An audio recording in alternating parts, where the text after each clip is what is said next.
አንደኛ የዝሙት መንፈስ ያለበት ሰው ነው። ይሄ በቃ የዝሙት መንፈስ እንደሆነ ነው የምትረዱት። ምረዳውም ደግሞ እንደዛ ብለን ማሰብ ያለብን።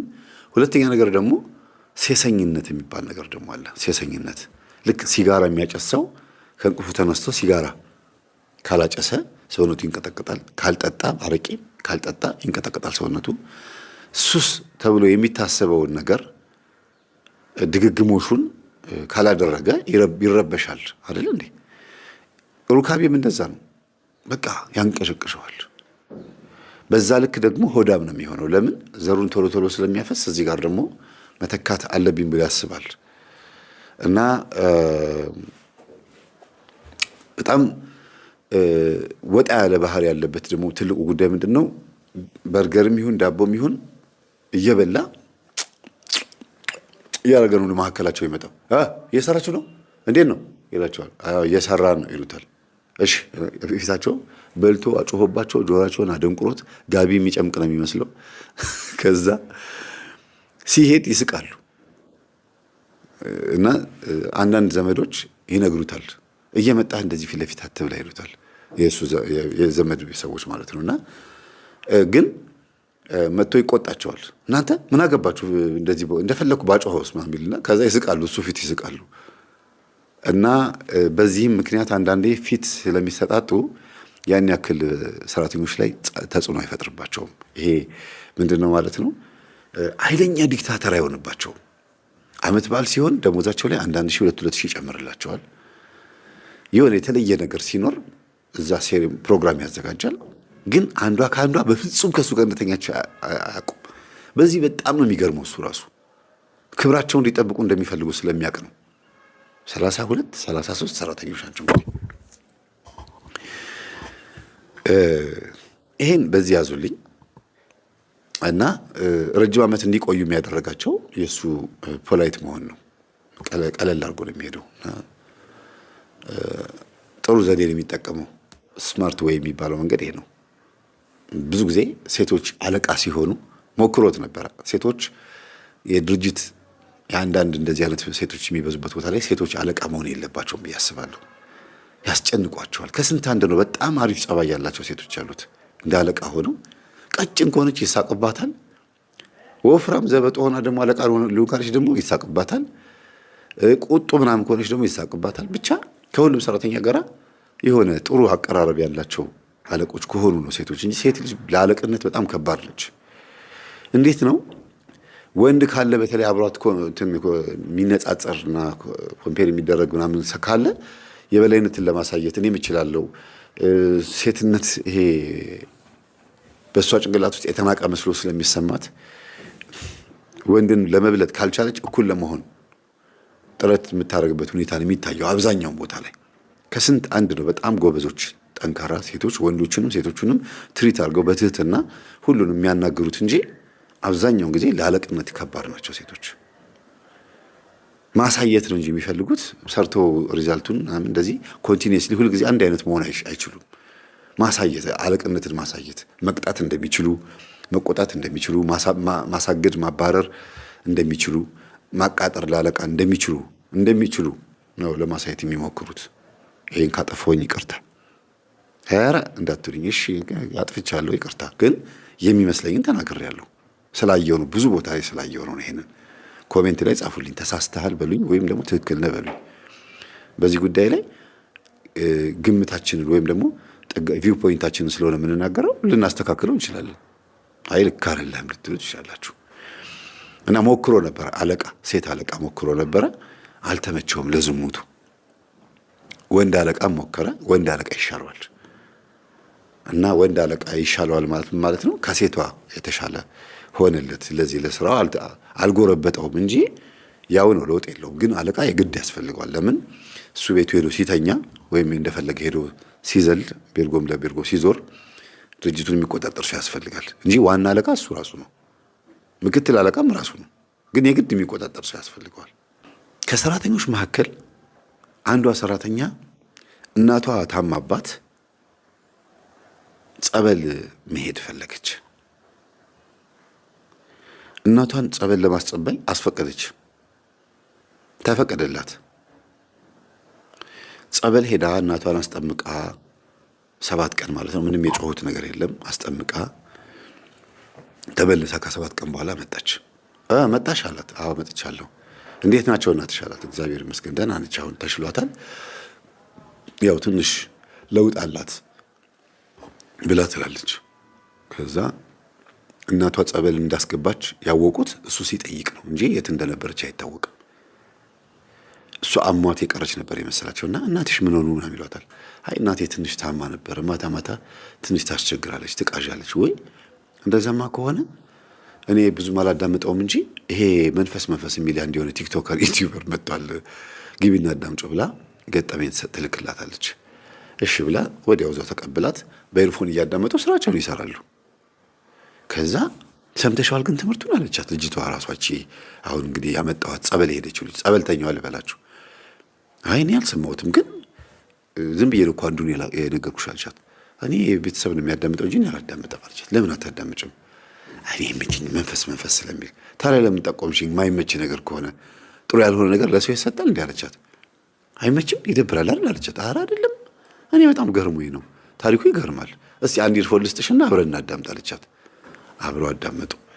ከዛ አንድ ገጠመኝ ካዳመጡ በኋላ ኢርፎናቸውን አውልቀው ቁጭ አድርገው ስላዳመጡት ነገር እያወሩ የሚገርምሽ እኔም በልጅነቴ እንደዚህ አደረግ ነበረ፣ እንደዚህ ነበረ፣ እማዬም እንደዚህ ታደርግ ነበር እያሉ ሲያወሩ ከጎን ያለችው ደግሞ ትሰማና ያችም ሲሉ እዛ ቤት ውስጥ ያሉት በሙሉ አንድ አይነት ሀሳብ ሆኑ። ግን ያዳመጡት እነዚህኞቹ ብቻ ናቸው። እና ለእኔም እስቲ ላኪልኝ በእናትሽ ለእኔም ላኪልኝ፣ የግሩፑ ላይ ላኪው ይባባላሉ። ግሩፕ አላቸው፣ የኪዳነ ምሕረት ጽዋ ይጠጣሉ። 8ቱ ማለት ነው እዛ ውስጥ ካሉት ውስጥ። ከዛ ሲሉ ሁሉም አዳማጭ ነው እንዳለ። ከዛ አይ እኔ ንስሐ የምገባበት ጉዳይ አለኝ ስትል አንዷ ኧረ እኔም አለኝ እኔም ንስሐ እገባለሁ እያሉ ሁሉም ንስሐ የምንገባበት ጉዳይ አላሉ። ያው ምንድነው ንስሐ የምትገቢ አይባልም መቼም አይደለ? እና ንስሐ አባት እንያዝ ሁላችንም ይላሉ። እሺ አንድ ምስኪን አባት አሉ። ገጠመኝ ሳዳምጥ ያው 15 ቀን ሆናቸው በነገራችን ላይ ትምህርት ሲያዳምጥ ቆይተው እና ደነገጡ። ጸጥ አለ ቤቱ፣ በቃ በጸጥታ ተዋጠ። የሆነ እረፍት ሲሆኑ ደግሞ ቁርስ እንትን ሊሉ ይሄ እንደዚህ ምሳሌ ሊበሉ ሲሉ ደግሞ እንዴት አያችሁ ትምህርቱ? አሪፍ ነው እንወያያ እናውራ ትላለች አንዷ። ደፈር ያለች አለች። ምኑን አወራ ነው? ገበናችንን እየሰማን ጉዳችንን እየሰማን ምኑን አወራ ነው ይላሉ። እና ከብዷቸዋል። በኋላ ንስሐ አባት ለምን አንድ ንስሐ አባት አንይዝም ሲባባሉ እሺ እንያዛሉ። አንዳንዶቹ እኔ ንስሐ አባት አለኝ አሉ። በቃ የሌላቸው ሰዎች ንስሐ አባት አንድ እንያዛሉ። ከዛ አንድ ምስኪን አባት ያስፈልገናል፣ ደብተራ እንዳይሆኑ መምህር እንደሚናገረው ተጠንቀን እናምጣሉ። እና ደወሉ እኔ ጋ። ከድርጅት ነው የምንደውልልህ፣ ሁላችንም ሰራተኞች ትምህርትን እያዳመጥን ነው፣ መምህር ንስሐ አባት እንፈልጋለን አሉ። ሁላችሁም ናችሁ ስላቸው አዎ አሉኝ። በቃ አንድ አባት አሉ ብዬ አንድ አባት አገናኘዋቸው።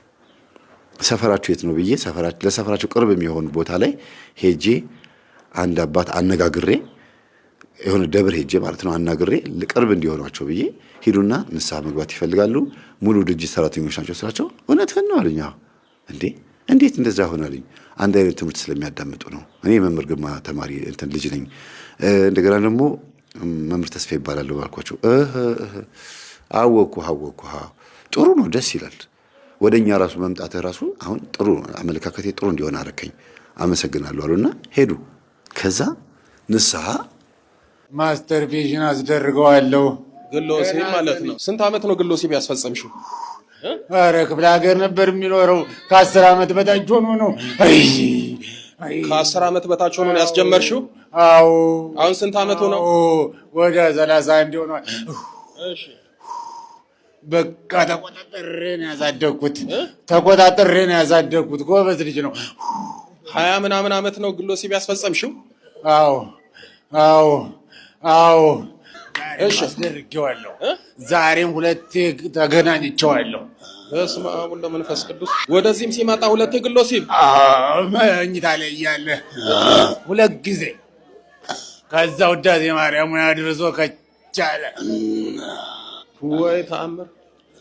እግዚአብሔር እኮ መሐሪ ነው። በጣም ጎበዝ ነው። አሁን እንደዚህ ሁለት ጊዜ ግሎ ሲፈጽመው ታጥቦ ዳሴ ማርያም ደግሞ ሲመጣ እመቤታችን የምታየው የምኑን ነው? የውስጡን ነው። ችግሩን ነው የምታየው። ልጄ ወዶ አይደለም ይሄንን የሚሰራው የሚያሰራው ሌላ አካል ብላ የያዘችው ለዛ ነው እንጂ እንደዚህ አይነት ኃጢአት የሰራ እንኳን ሊፈወስ ብዙ ችግር ሊገጥሞ ይችላል።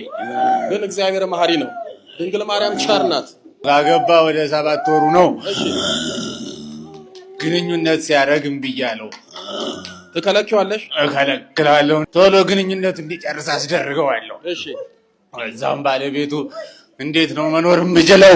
ልጅ እፈልጋለሁ፣ እድሜ እየሄደ ነው፣ ዛሬ ማታ ነው እንፋታ አለችው። ማታ እሱ ሲጨነቅ ሲያለቅስ አደረ። እናንተ ና በስላሴ ስም ና እኮ ነው የምልህ።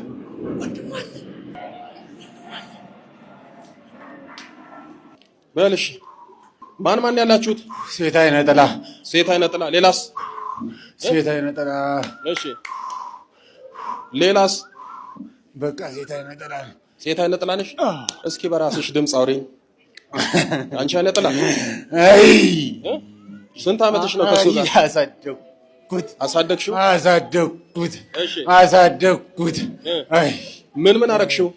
ኧረ ምንም ያላደረግኩት ነገር የለም። እሺ ማስተርቤሽን አስደርገዋለሁ። ግሎ ሲል ማለት ነው። አይ አይ አይ እሺ ስንት ዓመት ነው ግሎ ሲል ያስፈጸምሽው? ኧረ ክፍለ ሀገር ነበር የሚኖረው። ከ10 ዓመት በታች ሆኖ ነው። አይ ከ10 ዓመት በታች ሆኖ ነው ያስጀመርሽው? አዎ። አሁን ስንት ዓመቱ ነው? ወደ 31 ሆኗል። እሺ በቃ ተቆጣጥሬ ነው ያሳደግኩት። ተቆጣጥሬ ነው ያሳደግኩት። ጎበዝ ልጅ ነው። 20 ምናምን ዓመት ነው ግሎ ሲል ያስፈጸምሽው? አዎ አዎ አዎ። ጎበዝ ነው። አዎ አዎ። ትዳር የሚይዘው ነበር። ምኑን ተረፎታል? አንድ ሰው ግሎ ሲል በነገራችን ላይ ሳይንሱ የሚለውን ልንገራችሁ። እሺ በግሎ ሲል ዙሪያ በጣም የተጠናውን ልንገራችሁ። እነሱ ፕሩፍ አድርገናል የሚሉት ማለት ነው። አንድ ሰው በተደጋጋሚ ግሎ ወሲብ ሲፈጽም ሁለቱ ኩላሊቶቹ ፌል ያደርጋሉ። ምን አልኳችሁ? አሁን አንዳንድ ጊዜ በእውነት እኔ ወጣቱ ኩላሊቱ ፌል እያደረገ በኩላሊት በሽታ እየተጠቃ ኩላሊቴን ይላል። እንደዛ ብለን ብንጠይቅ የሞራል ጉዳይ ስለሆነ ዝም እንላለን እንጂ አንዳንድ ጊዜ ጥቂት የማይባሉ ሰዎች ግሎ ወሲብን ሲያዘወትሩ ኩላሊታቸው ከጥቅም ውጭ ይሆናል። ይሄ ሳይንስ የደረሰበት ነው። መንፈሳዊነቱን ተውት፣ ስጋዊን ብቻ ብታስቡት ይሄ ችግር አለው።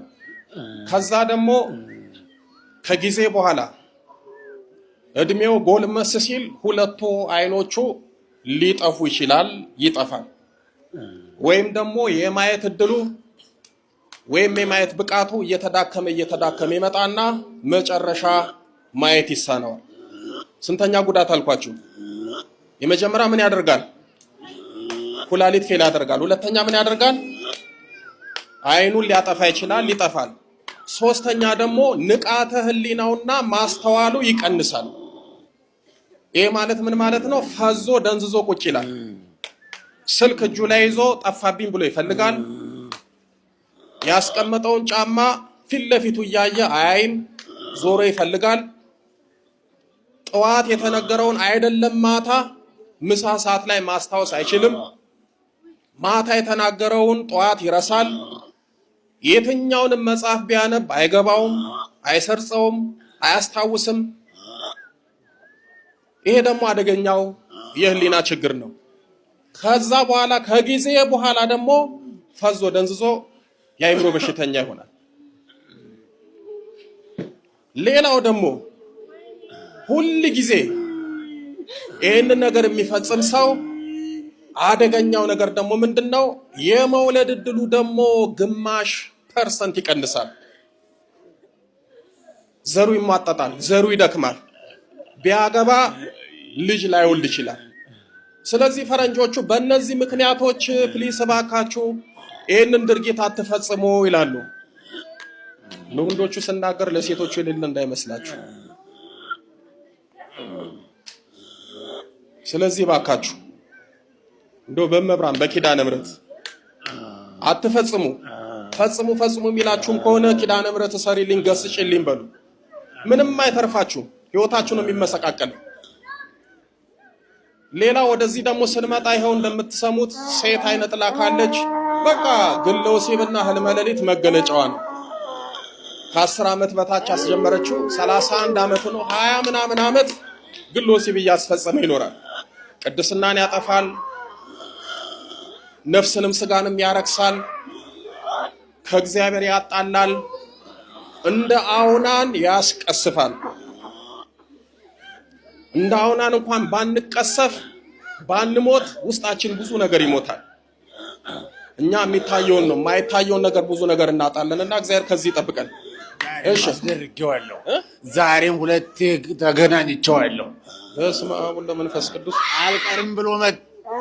ወደዚህም ሲመጣ ዝም በል ሁለቴ ያስደረግኩት ወደዚህም ሲመጣ ሁለቴ ግለ ወሲብ መኝታ ላይ እያለ ሁለት ጊዜ ከዛ ውዳሴ ማርያም ያድርሶ ከቻለ ወይ ተአምር። እግዚአብሔር እኮ መሐሪ ነው። ጎበዝ። አሁን እንደዚህ ሁለት ጊዜ ዋዳምጠኝ ግለ ወሲብ ፈጽሞ ታጥቦ ውዳሴ ማርያም ደግሞ ሲመጣ እመቤታችን የምታየው የምኑን ነው? የውስጡን ነው። ችግሩን ነው የምታየው። ልጄ ወዶ አይደለም ይሄንን የሚሰራው የሚያሰራው ሌላ አካል ብላ የያዘችው ለዛ ነው እንጂ እንደዚህ አይነት ኃጢአት የሰራ እንኳን ሊፈወስ ብዙ ችግር ሊገጥሞ ይችላል። ግን እግዚአብሔር መሐሪ ነው። ድንግል ማርያም ቸር ናት። እሺ አግብቷል። አዎ ካገባ ወደ 7 ወሩ ነው። እሺ ግንኙነት ሲያደርግ እምቢ አለው። ትከለኪዋለሽ? እከለክላለሁ። ቶሎ ግንኙነቱ እንዲጨርስ አስደርገዋለሁ። እሺ እዛም ባለቤቱ እንዴት ነው መኖር የምችለው? ልጅም እፈልጋለሁ፣ እድሜ እየሄደ ነው፣ ዛሬ ማታ ነው እንፋታ አለችው። ማታ እሱ ሲጨነቅ ሲያለቅስ አደረ።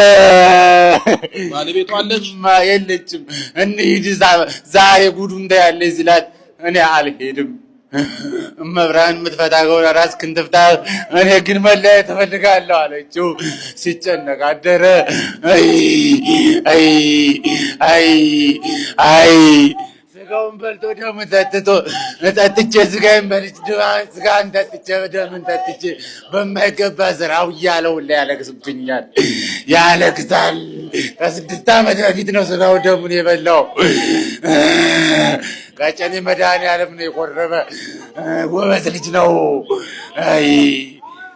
አሁንም እሷን እስኪ ዝም በል አገባለሁ ሲል ልብሱን ሁሉ ተገዝቶ ቀለበቱ ተገዝቶ ዛሬ ነገ እያልኩ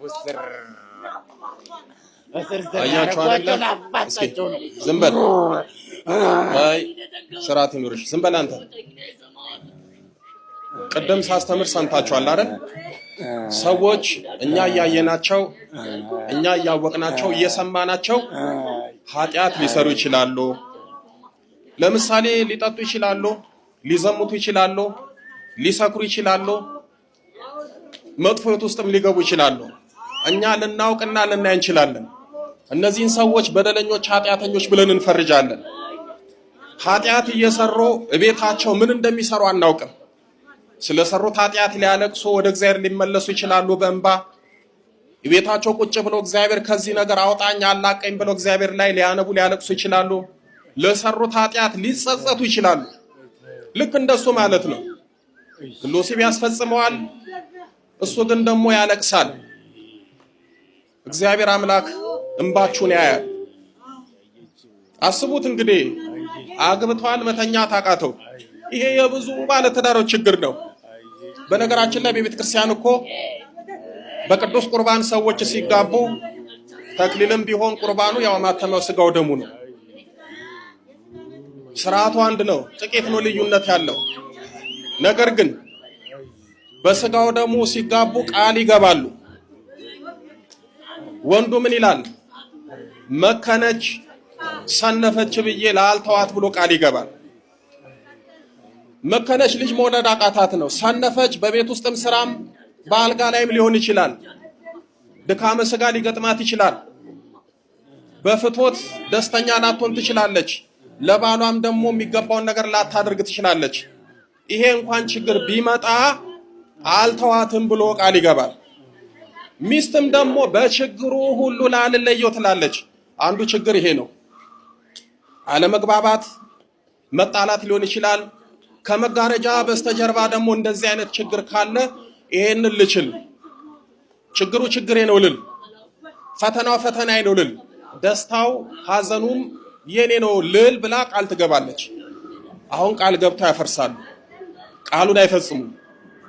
ችግር ገጠመው ብላ ልትፈታው ነው። ግን ብትኖር ዛሬ ጥሩ ነበረ። የባሏን ጉድ አላየችም። አይነ ጥላው መሃላቸው ገብቶ የሚሰራውንም አላወቀችም። እሺ መጨረሻ ምን ልታረጊው ነበረ? አፋታቸዋለሁ። እሺ እሷ 1 ወር ስጭኝ ታገሽኝ አላት። እሺ እሱ ጋር ግን አልሰጥም፣ ጊዜ የለኝም፣ እስካሁን 7 ወር 8 ወር ጠብቄያለሁ አለች። ሴት ነኝ እድሜ እየሄደ ነው አለች። የምታረጋው አይነ ጥላው ነሽ? ዛር ነው የሴት ዛር። ሴት ዛር፣ ሴት አይነ ጥላ። ሌላስ? ሁለታችሁ ብቻ ናችሁ? ሌላ ምንም የለም። እሺ በስላሴ ስም ግንባር ላይ ውጪ። በስላሴ ስም በሉ። በስላሴ ስም፣ በመድኃኔዓለም ስም፣ በመድኃኔዓለም ስም፣ በወላዲተ አምላክ በኪዳነ ምሕረት ስም፣ በወላዲተ አምላክ ስም፣ በኪዳነ ምሕረት ስም፣ በኪዳነ ምሕረት ስም፣ በቅዱስ ሚካኤል ስም፣ በቅዱስ ሚካኤል ስም፣ በቅዱስ ገብርኤል ስም፣ በቅዱስ ገብርኤል ስም፣ በቅዱስ ሩፋኤል ስም፣ በቅዱስ ሩፋኤል ስም፣ በቅዱስ ኡራኤል ስም፣ በቅዱስ ኡራኤል ስም፣ ሴት አይነ ጥላ፣ ሴት አይነ ጥላ፣ ሴት ዛር ሴት ዛር ሁላችንም ለቀናል። ሁላችንም ለቀናል። በስላሴ ስም፣ በስላሴ ስም በሲኦል ታስረናል። በሲኦል ታስረን የዘጋነውን እድሎችን በኪዳነ ምሕረት ስም፣ በኪዳነ ምሕረት ስም ፈተናል። ፈተን የመጨረሻችን ነው። ለመጨረሻ በል 7 እጩ እናውጣ አንድ ላይ ቶሎ በል። አንድ ቀጥ ቅዱስ በለ መጨረሻ ገንዝ እናይድ ሊቀ መላኩ ቅዱስ ሚካኤል በስ ገንዝ እናይድ ሲኦል ያውርድ። አይዞህ አላት።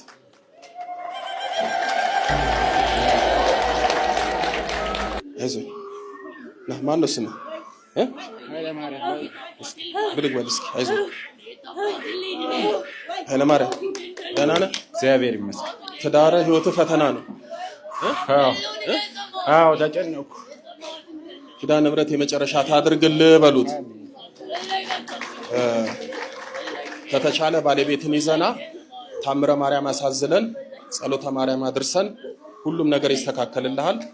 ሳምንት ይዘሃትና እሺ ትመጣለች። ንገራት፣ ቀሲስ ነው ያሉት ጸሎት ይደረጋል ብለዋል በልና ይዘሃትና ኪዳነ ምሕረት የመጨረሻ ታድርግልህ በሉት። አይዞህ በርታ። እሺ ተው እመቤቴን አመስግን።